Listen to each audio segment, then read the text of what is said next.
Hello. So I just kind of had like a full circle moment of seeing how life is all interconnected, and I thought I would just share that with you as I feel like I'm processing all of this myself.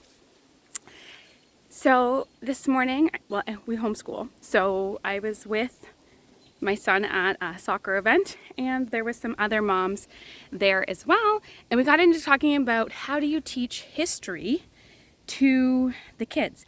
And to be honest, I haven't done any formal history teaching, and I don't know if I was going to, because I feel history just kind of comes up in our day-to-day conversations or what we are learning about. And then sure enough today, so we live in Ottawa and there's a great war museum here. So we went to the war museum right after soccer, and the goal was to cover World War II history because we had already gone through and done early wars and World War I of Canadian history.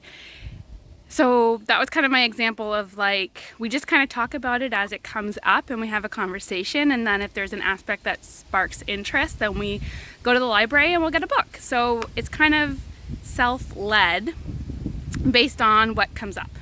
And our kids are still young. Our oldest is 8, so nothing too intense in terms of like curriculum. Anyways, we go to the Museum for World War II, and as I'm walking through the exhibits and honestly honoring what I am being shown, it was this kind of full circle moment, and just like this realization that I now saw the history in a totally different light. So I was born in Canada, and my parents are born in Canada. However, all 4 of my grandparents were born in Holland. And I did the math, and I knew this, but it didn't really hit me until today as we're walking through the War Museum, that at the time of World War II, my family was Dutch.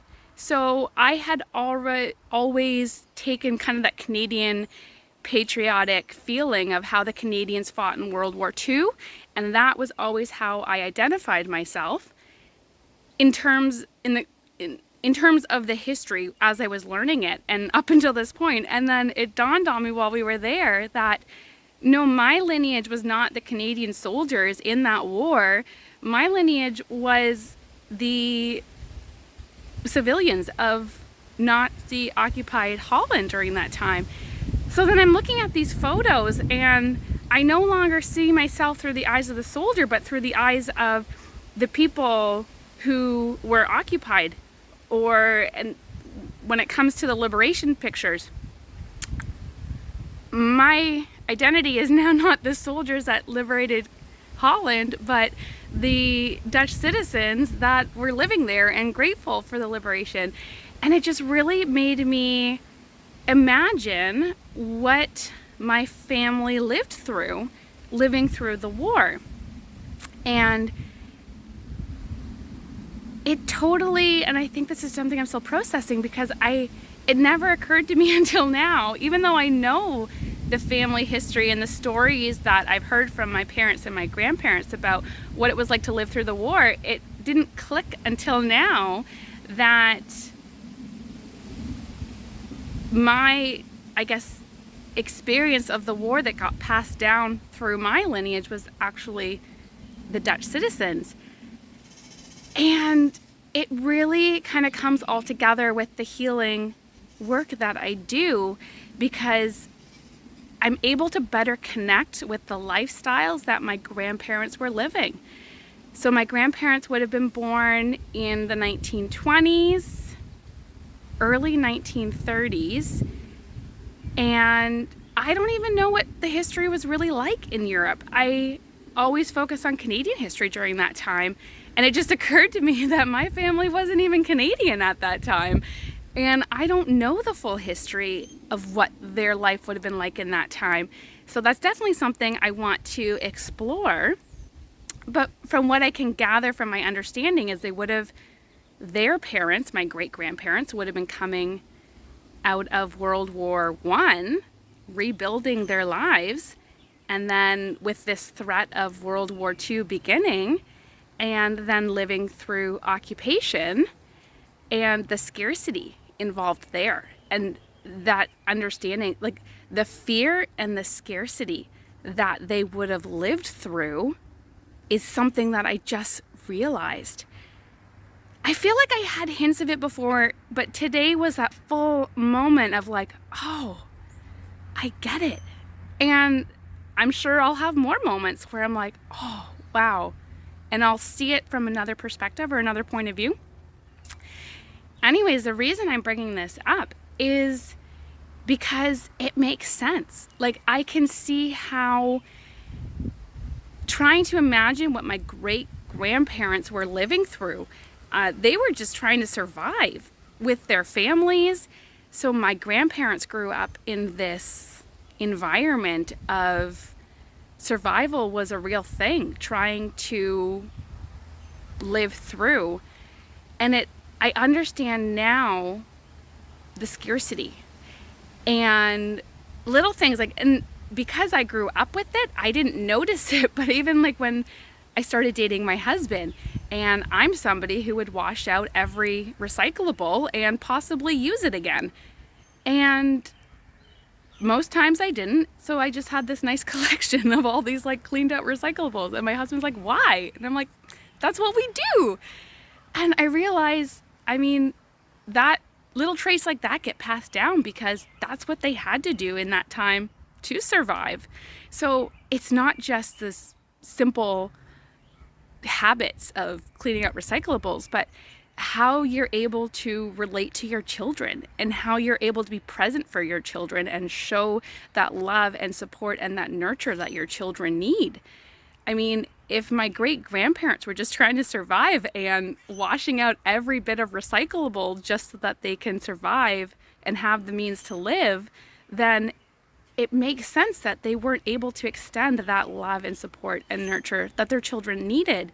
But at that point, that wasn't the priority. They just needed to get through the day. So the idea of living like that, and now at a point where we live in Canada where we don't face that same threat, and I have so much gratitude for what they went through. But so anyways, as I was going through this war, another story came to mind actually, because we got home and I wanted to do some gardening, and that seems to be the way I process a lot of my emotions, or when I have these big moments where I just need to ground myself. I need to do some physical work, especially in the ground. So I started gardening. I was putting some mulch on some beds and I was wearing these gloves. And then the memory came to me when my dad told me about one of the memories his mom had through living through World War II was, and using the means that they had to survive the war, that she had found a pilot's glove outside and she would use it for gardening because it worked well. So how they would really had to scavenge for their day-to-day stuff. So anyways, I looked at my gardening glove and I was like, oh, and just that memory of grandma gardening with the pilot's glove came to mind. But I see now how hard they had to work to survive and how that was their priority. And I can see how those parenting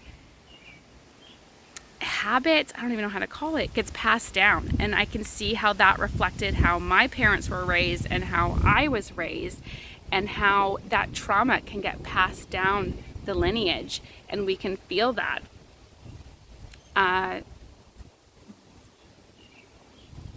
So just really taking a moment to honor the lives that they lived. And in my work, I call this sending energy or sending love.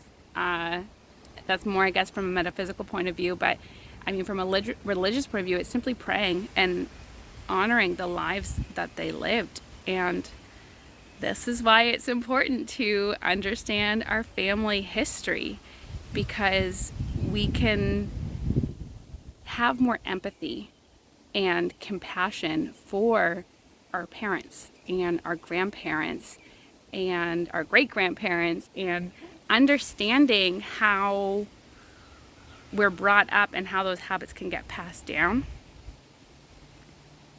Yeah. So here I am reflecting on all of that and honoring all that they went through.